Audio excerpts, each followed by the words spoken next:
It's a pleasure. Thank you, Faz.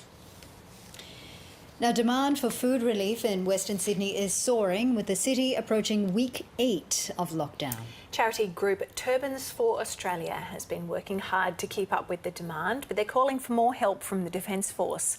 For more, the president of Turbans Australia, Amar Singh, joins us now. Amar, thank you very much for your time this morning. What sort of demand has your service had over the past 7 weeks? Good morning. Yeah, look, our demand has gone up by about 10-fold.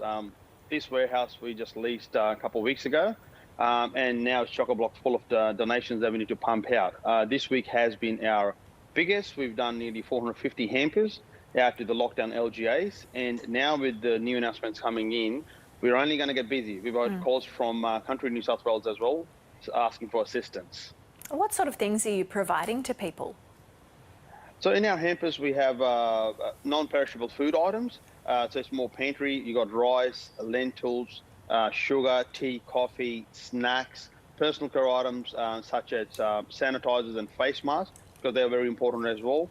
And now we've just had a big donation from Dimmick's Book Charities. They're donating $10,000 worth of brand new books for kids in lockdown, so they can keep busy and have some fun. We'll be pumping this out as well.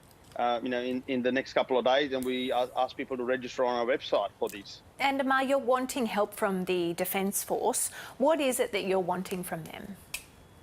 I think it'd be good to have people with the skill sets on board to ease some of the pressure on our volunteers. We're 100% volunteer-run organisation, and it would be fantastic if you can get some assistance from them in delivering the aid or packing hampers, because at the moment we are full steam ahead.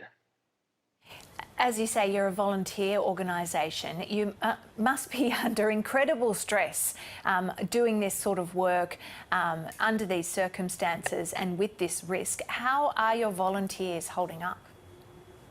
Look, volunteers are in very good mood. They love to help people. This is why we started, is to help fellow human beings. It's not about religion. It's not about ethnicity. It's not about nationality. In fact, it's about humanity, and that's why we go. So we serve anyone in need. And the volunteers love being part of this relief package in assisting others when we get, people walking into the centre here to pick up, and the smile it puts on their face. So everything in the end is well worth it. I think a lot of people are really feeling for the people in southwest and western Sydney at the moment who are really struggling with these very high numbers of COVID cases in the community. What are some of the stories that you're hearing from people as you hand out these hampers to them? It's shocking. We actually have a contactless delivery where we leave the delivery hampers on their front door. We don't get to talk to people, but the phone calls and emails we get, people are in a bad way. There's a lady that came in the other day into the centre. She was picking up a hamper on behalf of her older neighbour. He was nearly in his late 70s. And the guy was basically on cheese and baked beans. I mean, this is the reality. People are scared to go out of their house. They're scared that they might get the virus, since it's the worst strain ever we've seen. So people are on the edge, and that's why services like ours are in high demand, because people just want to, be comfortable and be safe in their houses. What would help to put those people's nerves at ease? I mean, obviously the reality is the risk is very high, so of course people are anxious, but what would help them? Look, I think more information out in the community will be great. The government's doing a good job at it. We just want more resources for the community so we can share the information, because you got to look at migrant communities out in the southwest and western Sydney. They rely heavily on their community-based organisations, even religious places, to get their messaging right. So it's about talking to the community leaders and seeing what we can do to help. And I think it's just about putting the language, not the Google translation, but the language is actually spoken, so it can make more of an impact out to the people. And people are complying. Like we drive around delivering hampers. You don't see a soul on the street. And I think good on everyone in Sydney for coming together on this, because we are in this together. This lockdown and the help that you're providing to other people has also come at an impact to your life and to your job. How's that so?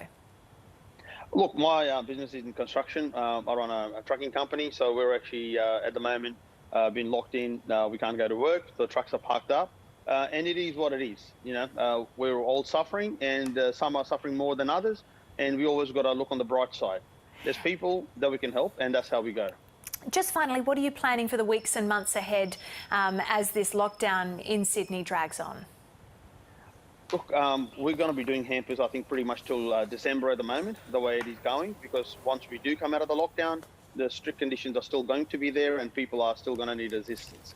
So we are actually setting up this facility as a community pantry and a full-time kitchen. At the moment, we're working with the council to get the approvals done. So it'll look a lot different, but the aim is still same, to serve the community and reach out to people and help where we can. And this is what we do. Yeah, you're doing fantastic work. Amar Singh from Turbans for Australia, thank you so much for what you're doing and all the best to you and your community there. Thank you so much, and everyone please stay safe. They're doing such good work, They aren't they? do. Yeah. It's amazing. In such difficult circumstances. Absolutely, yeah. Well, the Sturt National Park in New